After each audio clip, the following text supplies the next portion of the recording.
বন্ধুরা, পাতা থেকেও কিন্তু চমৎকার গাছ হয়। তো এই যে আমি পাতা থেকে গাছ লাগাবো। এই যে ক্রিসমাস ট্রি গাছ থেকে নিয়ে এসেছি। এখন এটা আমি এই যে রোপণ করব। আপনারা চাইলে এভাবে রোপণ করতে পারেন। তো এই টবে আমি অনেকগুলো গাছ রোপণ করেছি। যখন শিকড় গজাবে তখন আমি এগুলো স্থানান্তর করব। তো এই যে দেখেন,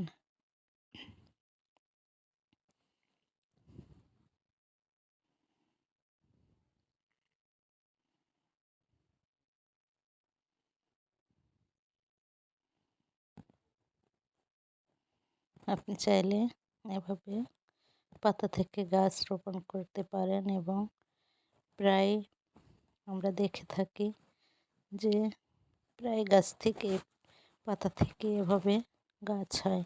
আসলেও সত্যি, আমি নিজেই দেখেছি। তো আপনারা চেষ্টা করে দেখতে পারেন। অনেক ধরনের গাছ আমি এভাবে রোপণ করেছি।